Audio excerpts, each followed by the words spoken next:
Después, en base a que me diga Néstor si encuentro algún hueco o algún recoveco entre martes o miércoles, a los 3 que faltan les aviso, no se preocupen, les mando un mensaje al grupo y rendimos en algún horario viable.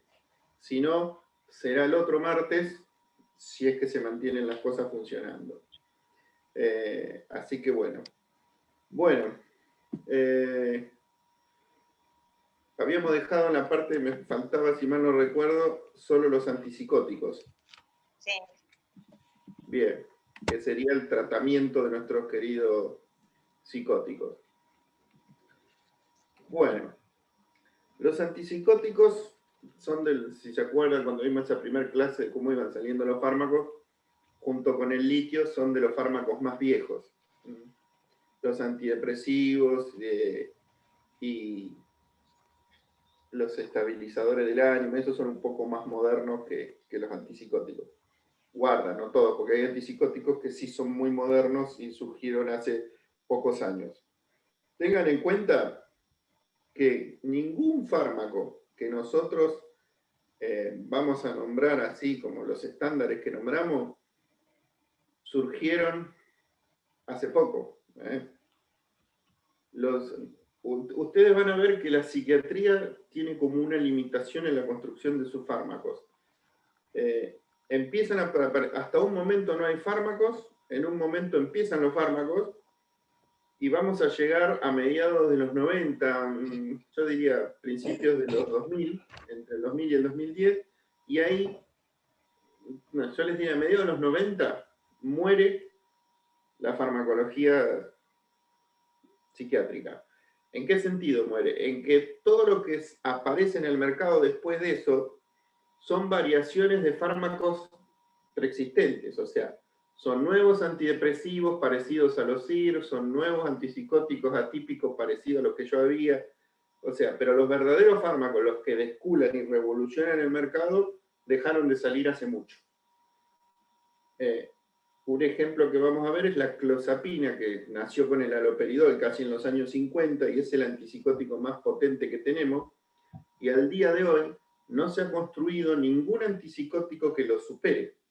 No hemos logrado construir ni fabricar ningún antipsicótico atípico que cambie la eficacia de la clozapina, o sea, que sea mayor su eficacia que la de la clozapina. Hoy en día, un paciente que no responde a ningún fármaco, lo pasamos a clozapina y no llega a responder a la clozapina, señoras y señores, se baja el telón y no hay más nada por hacer. Queda con una medicación que lo tranquiliza hasta donde se puede y como se puede, y hay que sostenerlo como se puede. Esto es para que vean que los psicofármacos tienen limitantes. Como en cualquier otra especialidad, la clínica médica tiene las infecciones multiresistentes que no hay antibiótico que las paren. Bueno, acá tenemos ciertos momentos donde no nos queda qué medicación usar. Bien, los antipsicóticos están indicados para los psicóticos, estamos para el tratamiento de esquizofrenia, de trastorno delirante, de todos los que vimos en este capítulo, especialmente de los esquizofrénicos, que son los que más lo necesitan. Ahora, no es el único campo en el que se usan. Después vamos a ver que en una otra diapositiva que hay otros lugarcitos donde se usan. Hay otras patologías donde son muy útiles, no como antipsicóticos, sino en dosis pequeñas para modificar algunas otras cosas. Bien, inicialmente históricamente se los clasifica como típicos y atípicos. Los típicos fueron los primeros que su mecanismo de acción era muy dopaminérgico, o sea, eran bloqueantes dopa. O sea, bajaban mucho la dopamina, pero no hacían más que eso. Y después vamos a ver que los atípicos, además de toquetear y bloquear a la dopamina, que lo hacen con menor intensidad, bloquean otras cosas o estimulan otras cosas, interfieren con la serotonina y demás. No son bloqueantes dopa puros. Por eso se los llamó típicos o atípicos. O sea, los típicos eran antipsicóticos que su principal función es bloquear los receptores D2 de la dopamina para que caiga la dopamina en el cerebro, nada más. Todos los que se descularon después tenían otros efectos en otros lugares, entonces se los llamó atípicos. Es simplemente por ese hecho que reciben esos nombres. Dentro de los típicos, el emblema, el más famoso, es el haloperidol, el que figura ahí primero. De los que vienen abajo, están casi todos extintos, tienen poco uso muchos.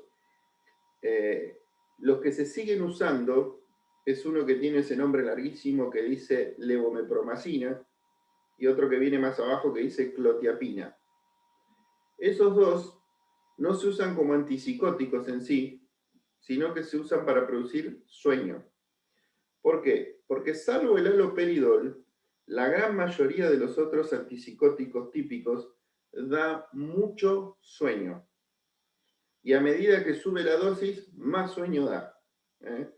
Cosa que muchos de los atípicos no hacen de manera tan pronunciada como los típicos. Por eso, hoy en día, la levomepromacina, a la clotiapina, incluso a la clorpromacina, se los dejó para producir sueño. Se le da un comprimido a la noche o dos para que el paciente duerma. No le hace otro efecto. ¿Por qué les digo esto? Porque ustedes van a ver que la levomepromacina, por ejemplo, viene de 25 miligramos, la clotiapina viene de 40, la clorpromacina viene de 100. Vienen medio en dosis única. ¿Por qué? Porque con una de esas duerme. Para que la levomepromacina, que yo se la doy en 25 miligramos y duerme, se convierta en un verdadero antipsicótico y haga algo parecido al haloperidol, le tengo que dar 1200 miligramos. O sea, le tengo que dar una cajita por día de levomepromacina. ¿Estamos? La cuestión es que la clotiapina, la levomepromacina, la clorpromacina, como necesitan dosis muy altas para hacer sus efectos, además del sueño, apagar las alucinaciones, apagar las ideas delirantes, o sea, más que nada apagar los síntomas positivos, es que se los retira porque si yo llego a esa dosis desencadeno mucho efecto adverso.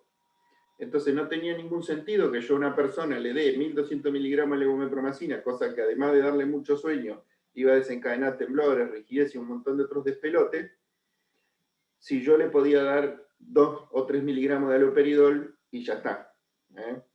El haloperidol también me va a dar esos efectos adversos, pero es mucho más manejable.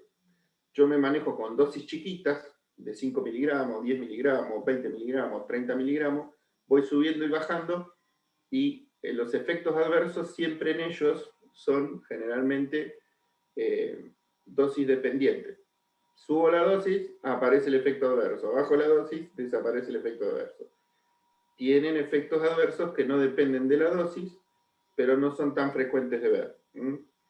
Profe, una pregunta. Esta clasificación es todo bajo receta, ¿no? Todos los fármacos que veamos nosotros, absolutamente todos van bajo receta archivada, la famosa receta rosa. Hoy en día, algunos fármacos que son antiepilépticos, que lo vamos a ver después en otro capítulo, como la carbamazepina, el ácido valproico o valproato, esos dos, por ejemplo, se pueden comprar sin receta rosa, porque son fármacos antiepilépticos, también los usan los neurólogos, se usan mucho, entonces se han sacado de las recetas rosas. Por ley deberían ir en la receta rosa, pero en la Argentina, que hacemos lo que se nos canta, muchas veces el paciente con una receta blanca puede comprar carbamazepina o valproato, sin requerir de la rosa.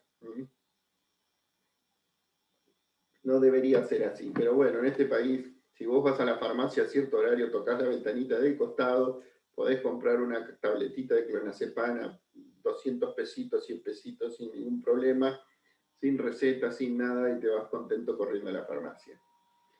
En el 99,9% de las farmacias de la ciudad de Bahía Blanca pasa eso. Bien, dentro de los atípicos, acá sí hay más fármacos que se usan. Bien, como acá sí todos se usan como antipsicóticos. Estamos, salvo nuestra querida quetiapina, que sería como la levomepromacina o la clotiapina, que solamente la uso para plancharlo. pero la uso, o sea, para darle sueño, pero la uso como antipsicótico en los abuelos. Es un gran fármaco para darle a los abuelos porque se lo das de noche, les da sueño, los hace dormir y también trabaja como antipsicóticos. O sea, estamos hablando de psicosis por deterioro, de corteza, en los abuelitos demenciados. No estamos hablando de psicosis puras que no tienen nada que ver con el deterioro. Recuerden que el psicótico tiene el cerebro normal. Ahora, el abuelito demenciado tiene el cerebro deteriorado con destrucciones de corteza y otras cosas. Entonces, los síntomas psicóticos de un demenciado son una cosa, responden bien al antipsicótico, a la quetiapina como antipsicótico, pero un esquizofrénico no responde a la quetiapina. Se le caga de risa, no le hace nada, solo le da sueño. Bien, de estos los que se usan más son la risperidona, la olanzapina, la quetiapina, el aripiprazol, la clozapina. Esos son los que más usamos. Hay otros que están nombrados ahí, como la luracidona o la cenapina, sobre todo la luracidona, que es un fármaco, es un antipsicótico de los más nuevos, pero que no se usa, prácticamente casi no se usa, porque no tiene muy buenos resultados que digamos, y suele dar muchos efectos adversos activantes a veces. Por un lado, a muchos pacientes le da mucho sueño y me los deja tololo, pero eso de última se soluciona porque yo le pongo la dosis a la noche, duerme y al otro día se levanta bien. Y a otros pacientes les da acaticia, le da mucho movimiento, se ponen intranquilos, caminan, se sientan, se paran, mueven la patita, hacen con los dedos. Entonces, y no es un gran antipsicótico, funciona hasta por ahí nomás. Lo terminamos usando en otras cosas que sí funcionó, que no tienen nada que ver con la farmacología del psicótico. Bien. Bueno. Nos quedan 2 minutos, en cualquier momento se corta. ¿Querés que arme otra reunión? Y ahora cuando se corte, armate otra, Flor. Ahora. Bueno, este dibujito muestra el mecanismo de acción de los antipsicóticos típicos. Acá vamos a ver cómo funciona uno y cómo funciona el otro. Está en brasilero, no le den pelota. Presten atención que están ahí las vesículas, esas que vienen, esos rondelitos que tienen otro rondelito adentro, son las vesículas cargadas de dopamina.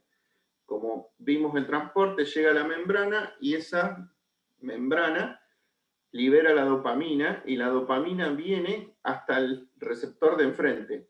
¿Estamos?